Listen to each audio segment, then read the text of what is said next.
آپ ذرا رمضان کی شان تو دیکھیں. حضور فرماتے ہیں سارا سال جنت سجائی جاتی ہے. کس لیے؟ حضور فرماتے ہیں رمضان المبارک کے لیے. سارا سال جنت سجا دی جاتی ہے، اس کو تیار کیا جاتا ہے رمضان کی سعادت افروز گھڑیوں کے لیے، ان مقدس ایام کے لیے جو لے کر رمضان سایہ فگن ہوتا ہے. اس کے لیے پورا سال جنت کو سجایا جاتا ہے، تزئین و آرائش کی جاتی ہے. اور رمضان آتا ہے تو کریم کے کریمانہ فیصلے ہونے شروع ہو جاتے ہیں. کریمانہ فیصلے. ایک کریمانہ فیصلہ ہوتا ہے کہ دوزخ کے دروازے بند کر دو اور جنت کے سارے ہی دروازے کھول دو. اس کو راستہ کیا گیا ہے. پھر آپ کو پتہ ہے ایک انوکھی بات بھی آپ سے کرنی ہے. قانون نافذ کرنے والے اداروں کو نا مجرموں کا پتہ ہوتا ہے. ان کو پتہ ہوتا ہے کس کسی جگہ کچھ فسادی لوگ ہیں. وہ دیکھتے ہیں نا ملک میں کوئی خاص مہمان آ رہا ہے جو ملک کے لیے فائدہ مند ہے اور وطن کے لوگ اور وطن کو اس سے فائدہ ہوگا، استفادہ کریں گے لوگ اس کے آنے سے. وہ کیا کرتے ہیں؟ ان فسادیوں کو پہلے بند کر دیتے ہیں. کہتے ہیں ایسا نہ ہو کہ یہ آ کے کوئی خرابی کرے. وہ منع کر دیتے ہیں. تو یاد رکھ لیں، سمجھ لیں، حضور فرماتے ہیں شیطان کو بھی قید کر دیا جاتا ہے. رمضان آنے والا ہے تو اللہ شیطان کو قید کر دیتا ہے، جکڑ دیتا ہے.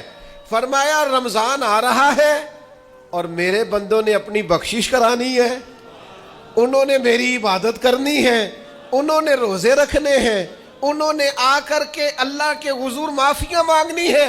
اور رمضان کی ہر رات میں 70 ہزار یا بلا مثال و بلا تشبیہ اللہ جانے کتنے بے حساب لوگوں کی رب نے بخشش کرنی ہے. تو یہ شیطان بڑا مکار ہے، یہ کھلا ہوا دشمن ہے. کوئی خرابی نہ کر دے لہذا پہلے اسے باندھ دو.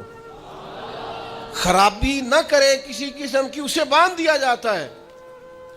مہمان بھی آ گیا، خرابی کرنے والا بھی باندھ دیا، لیکن اگر فائدہ لینے والے پھر بھی فائدہ نہ لے تو پھر ان سے کہا جائے گا کہ تمہارے پاس اب کوئی بہانہ بچا نہیں ہے، اب تمہارے پاس کوئی کسی قسم کا عذر باقی نہیں ہے. اب تو یہ تھا کہ تمہیں بخشش کرانا چاہیے تھی، استغفار پڑھنا چاہیے تھی، دعائیں کرنا چاہیے تھی، قرآن مجید کی تلاوت کو کثرت سے کرنا چاہیے تھا. لیکن چونکہ اب تم یہ بھی نہیں کہہ سکتے کہ مجھے شیطان نے گمراہ کر دیا، وہ تو باندھ دیا گیا ہے. اب تو فسادی کو ویسے ہی کنٹرول کر دیا گیا ہے.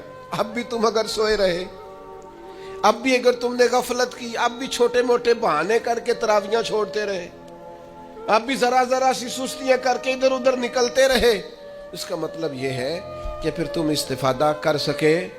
تم نے سستی کا مظاہرہ کیا، تم نے اور اب دیکھیں جب اتنے بندوبست کیے تمہارے لیے، ثواب بھی بڑھا دیا، اجر بھی بڑھا دیا تمہارے لیے. جو فساد پیدا کرنے والا شیطان تھا وہ بھی قید. لیکن اگر تم پھر بھی عمل نہ کرو، پھر بھی مسجد نہ آؤ، تو پھر حدیث پاک سن لے.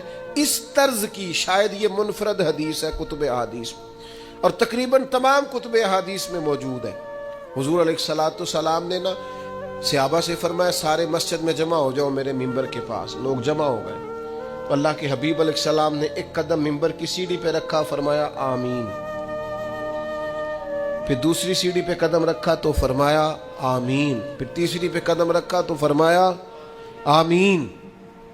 تو صحابہ کو بڑا تجسس ہوا. انہوں نے بعد میں عرض کی یا رسول اللہ صلی اللہ تعالی علیہ وسلم کرم فرمائے، بندہ نوازی کریں، ہماری رعایت کر دیں، یہ کیا معاملہ تھا؟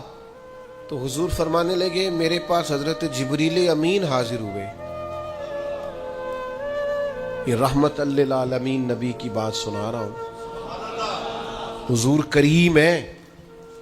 کریم فرماتے ہیں کہ حضرت جبریل آئے اور میں نے ابھی ممبر کی پہلی سیڑھی پر قدم رکھا تھا تو انہوں نے عرض کی یا رسول اللہ صلی اللہ تعالی علیہ وسلم، ہلاک ہو جائے وہ شخص جو آپ کا نام سنے اور آپ پر درود و سلام نہ پڑھے. تو میں نے کہا آمین. پھر حضرت جبریل عرض گزار ہوئے یا رسول اللہ صلی اللہ تعالی علیہ وسلم، وہ ہلاک ہو جائے جس نے بڑھاپے میں والدین کو پایا اور ان کی خدمت کر کے بخشش نہ حاصل کر سکا. میں نے کہا آمین. اور کریم فرمانے لگے. پھر حضرت جبریل نے عرض کی یا رسول اللہ ہلاک ہو جائے وہ شخص جس کو زندگی میں رمضان ملا، جس کو اس ماہ نور و سرور شہر رمضان الذی انزل فیہ القرآن، رمضان کا وہ مہینہ جس میں ہم نے قرآن نازل کیا، جس کو ماہ مبارک، ماہ نور و سرور، ماہ طیب، ماہ مبارک رمضان ملا، پھر وہ اپنی بخشش نہ کرا سکا، وہ ہلاک ہو جائے. تو حضور فرماتے میں نے بھی کہا آمین. اللہ تعالی ہم سب کو محفوظ فرمائے. میں عرض کر چکا ہوں کہ جب ثواب بھی بڑھا دیا گیا اور جب طاقت بھی بڑھا دی گئی عبادت کی، اور جب برکتیں بھی زیادہ ہو گئیں، نعمتیں بھی زیادہ ہو گئیں، رکاوٹ ڈالنے والا، رخنا ڈالنے والا شیطان بھی قید کر دیا گیا، تو اب بھی کوئی شخص اگر توجہ ہی نہ کرے، رجوع ہی نہ کرے، تو پھر اس کے لیے یہ حکم آیا کہ وہ ہلاک ہو جائے، پھر وہ برباد ہو جائے. جب اتنی سعادتیں موجود ہیں، اتنے بندوبست کیے گئے ہیں، جنت کو سجایا گیا ہے،